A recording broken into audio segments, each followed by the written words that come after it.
ಈ ಒಂದು ರಾಜ್ಯದ ಅತ್ಯಂತ ಒಂದು ಆಡಳಿತದಲ್ಲಿ ಹೆಸರಿದ್ದಂಥ ಈ ಒಂದು ರಾಜ್ಯ ಬ್ರೋಕರ್ಗಳು ಲೂಟಿಕೋರರ ಸರ್ಕಾರವಾಗಿ ಇವತ್ತೇನು ನೋಡ್ತಾ ಇದ್ದೀರಿ. ನನ್ನ ರೈತ ಬಂಧುಗಳ ಬದುಕಿನ ಜೊತೆ ಚೆಲ್ಲಾಟವನ್ನು ಆಡ್ತಾ ಇದ್ದಾರೆ.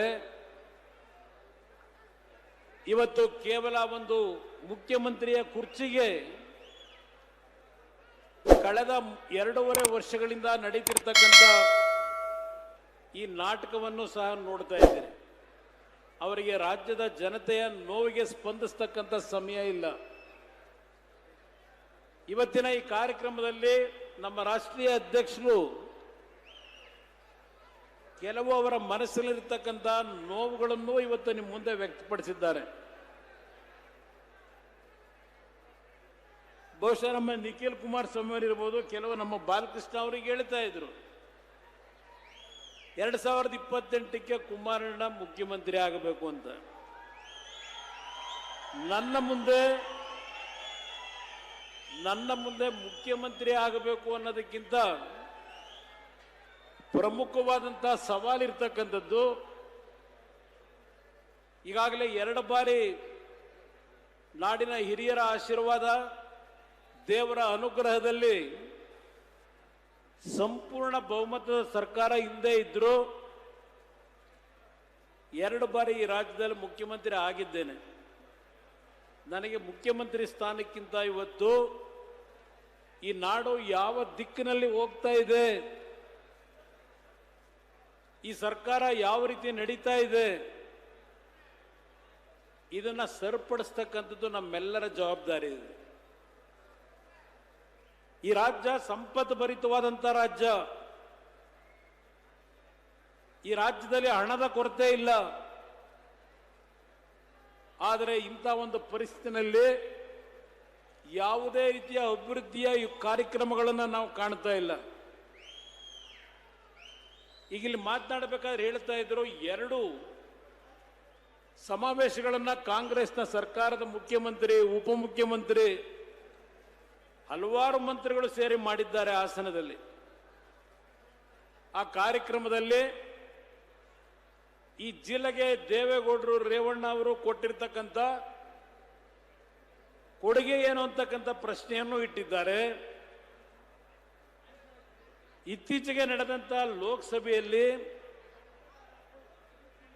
ಕೆಲವು ನಮ್ಮ ತಪ್ಪುಗಳಿಂದ ಚುನಾಯಿತರಾಗಿರ್ತಕ್ಕಂಥ ಲೋಕಸಭಾ ಸದಸ್ಯ, ಇನ್ನೂ ನಾನು ಕೆಟ್ಟ ಪದವನ್ನು ಬಳಸಲ್ಲ, ಸಣ್ಣ ಪದವನ್ನು ಬಳಸಲ್ಲ, ಮೊನ್ನೆ ದಿನ ಮಾತಾಡಿದ್ದು ನೋಡಿದ್ದೇನೆ. ಪಾಪ ಅವರು ನಮ್ಮನ್ನು ಪ್ರಶ್ನೆ ಮಾಡ್ತಾರೆ, ಏನು ಕೊಡುಗೆ ಕೊಟ್ಟಿದ್ದಾರೆ ಅಂತ ಹೇಳಿ. ನಾನು ಈ ನಾಡಿನ ಜನತೆಗೆ ಈ ವೇದಿಕೆಯ ಮುಖಾಂತರ ಹಳೆಯ ಒಂದು ವಿಷಯವನ್ನ ನೆನಪಿಸ್ಕೊಳ್ಳಿಕ್ಕೆ ಬಯಸ್ತಾ ಇದ್ದೇನೆ. ದೇವೇಗೌಡರು ಮಾತನಾಡಬೇಕಾದರೆ 1989ನೇ ಇಸ್ವಿ ಹೊಳೆನರಸೀಪುರದಲ್ಲಿ ಪ್ರಥಮ ಬಾರಿಗೆ ಅವರು ಸೋಲಬೇಕಾಯಿತು. ಅವತ್ತಿನ ಸೋಲು ಅವರ ಒಂದು ಅಪರಾಧದಲ್ಲ. ಕೆಲವು ವಿಷಯ ಪ್ರಸ್ತಾಪ ಮಾಡಿದ್ದಾರೆ. ಕುತಂತ್ರದ ರಾಜಕಾರಣದಿಂದ ದೇವೇಗೌಡರು ಸೋತಂಥದ್ದು ದೇವೇಗೌಡರಿಗೆ ಆದಂತ ನಷ್ಟ ಅಲ್ಲ. ಅದು ನಮ್ಮ ಕಾವೇರಿ ಜಲಾನಯ ಪ್ರದೇಶದ ಜನತೆ, ನನ್ನ ರೈತರೇನಿದ್ದೀರಿ, ನಿಮ್ಮಗಳಿಗೆ ಆದಂತ ನಷ್ಟ. ದೇವೇಗೌಡರ ಮೇಲೆ ಇದ್ದಂತ ಒಂದು ಅಸೂಯೆ, ಹೊಳೆನರಸೀಪುರದಲ್ಲಿ ಗೆದ್ದಂತ ವ್ಯಕ್ತಿಯನ್ನ, ಶಾಸಕರನ್ನ, ಯಾವ ದೇವೇಗೌಡರು ಅವರ ಜೀವನವೆಲ್ಲ ನೀರಾವರಿಗೆ ಅವರ ಜೀವನ ಮುಡುಪಿಟ್ಟಿದ್ರು, 1962ನೇ ಇಸ್ವಿನಲ್ಲಿ ವಿಧಾನಸಭೆಗೆ ಪ್ರವೇಶ ಮಾಡಿ ಒಂದು ಖಾಸಗಿ ನಿರ್ಣಯವನ್ನ ಕಾವೇರಿ ನೀರಿನ ವಿಷಯದಲ್ಲಿ ವಿಧಾನಸಭೆಯಲ್ಲಿ ಪ್ರಥಮವಾಗಿ ಮಂಡನೆ ಮಾಡಿದಂತ ಒಬ್ಬ ರಾಜಕಾರಣಿ, ಜನಪ್ರತಿನಿಧಿ ಇದ್ರೆ ಈ ಜಿಲ್ಲೆಯಿಂದ ಆಶೀರ್ವಾದ ಮಾಡಿ ಏನು ಕಳಿಸಿದ್ರಿ? ಇವತ್ತು ನೀವು ಅವ್ರನ್ನ ತಾತ ಅಂತ ಕರೀಬಹುದು. ಅವತ್ತು ಪ್ರಥಮವಾಗಿ ಅವರು 27-28ನೇ ವಯಸ್ಸಿನಲ್ಲಿ ನೀವು ಆಶೀರ್ವಾದ ಮಾಡಿದಾಗ ನಿಮ್ಮ ಮನೆಯ ಮಗನನ್ನ ಇವತ್ತು ಕರ್ನಾಟಕದ ನೀರಾವರಿಯ ಹೋರಾಟಕ್ಕೆ ಕಳಿಸ್ತಾ ಇದ್ದೀರಿ ಅಂತಕ್ಕಂಥ ನಂಬಿಕೆಯಿಂದ ಕಳಿಸಿದ್ದೀರಿ. ಅವರ ಜೀವನ ಎಲ್ಲ ನಿರಂತರವಾಗಿ ನೀರಾವರಿಗೆ ಹೋರಾಟ ಮಾಡಿದ್ದಾರೆ. 89ರಲ್ಲಿ ಅವರು ಸೋತ ಹಿನ್ನೆಲೆ ಹೊಳೆನರಸೀಪುರದಿಂದ ಅವರ ವಿರುದ್ಧ ಗೆದ್ದಂಥ ವ್ಯಕ್ತಿಯನ್ನ ನೀರಾವರಿ ಮಂತ್ರಿ ಮಾಡಿದ್ರು. ನನ್ನ ಮಾಧ್ಯಮದ ಸ್ನೇಹಿತರು ಈ ವಿಷಯಗಳನ್ನು ಜನತೆಗೆ ನೆನಪಿಸಬೇಕು ಅನ್ನೋದು ನನ್ನ ಮನವಿ. ಅವತ್ತಿನ ಸರ್ಕಾರದ ಮುಖ್ಯಮಂತ್ರಿಗಳು ಯಾವ ತಮಿಳುನಾಡಿನಲ್ಲಿ ನೀರಿನ ಅಭಾವ ಅಂತೇಳಿ ತಮಿಳುನಾಡಿನ ನೀರಾವರಿ ಸಚಿವರು ರಾಜ್ಯದ ನೀರಾವರಿ ಮುಖ್ಯಮಂತ್ರಿಗಳನ್ನ ಭೇಟಿ ಮಾಡಲಿಕ್ಕೆ ಬಂದ್ರೆ ಭೇಟಿಗೆ ಅವಕಾಶ ಕೊಡಲಿಲ್ಲ. ಅವರು ಯಾವೊಂದು 50 ವರ್ಷದ ಅವಧಿ ಮೀರಿ ಹಿಂದೆ ಬ್ರಿಟಿಷ್ನವ್ರ ಕಾಲದಲ್ಲಿ ಏನು KRS ಕಟ್ಟಬೇಕಾದರೆ ಅಗ್ರಿಮೆಂಟ್ ಆಗಿತ್ತು, ಆ ಅವಧಿ ಮೀರಿ ಹೋಗಿತ್ತು. ಮತ್ತೆ ಪುನಃ ಟ್ರಿಬ್ಯುನಲ್ನ ರಚನೆ ಮಾಡಬೇಕಾದಂಥ ಒಂದು ಪರಿಸ್ಥಿತಿ ಆಗ ಹಿಂದೆ ಇದ್ದಂಥ ಸರ್ಕಾರಗಳು ಅದಕ್ಕೆ ಅವಕಾಶ ಕೊಟ್ಟಿರಲಿಲ್ಲ. ದೇವೇಗೌಡರು ಪ್ರಥಮ ಬಾರಿಗೆ 28 ವರ್ಷಗಳ ನಂತರ ನೀರಾವರಿ ಮಂತ್ರಿಗಳಾಗಿ ಯಾವ ರೀತಿ ಅವತ್ತು ಈ ಒಂದು ನೀರನ್ನು ಉಳಿಸ್ಲಿಕ್ಕೆ ಪ್ರಯತ್ನ ಪಟ್ಟಿದ್ರು. 83ರಲ್ಲಿ ನೀರಾವರಿ ಮಂತ್ರಿಗಳಾಗಿ ನಿಮಗೆ ನೆನಪಿಸ್ಕೊಡ್ಲಿಕ್ಕೆ ಬಯಸ್ತೀನಿ. ಅವತ್ತು ಮುಖ್ಯಮಂತ್ರಿಗಳು ನೀರಾವರಿ ಸಚಿವರು ತಮಿಳುನಾಡಿನ ಮನವಿಯನ್ನು ತಿರಸ್ಕಾರ ಮಾಡಿ ನಮಗೆ ಟ್ರಿಬ್ಯುನಲ್ನ ನೀವು ರಚನೆ ಮಾಡ್ಕೊಳ್ಳಿ ಅಂತ ಕೇಂದ್ರ ಸರ್ಕಾರಕ್ಕೆ ಗ್ರೀನ್ ಸಿಗ್ನಲ್ ಕೊಟ್ಟರು. ಅದರ ಹಿನ್ನೆಲೆ ಯಾವ ಟ್ರಿಬ್ಯುನಲ್ ರಚನೆ ಆಯಿತು,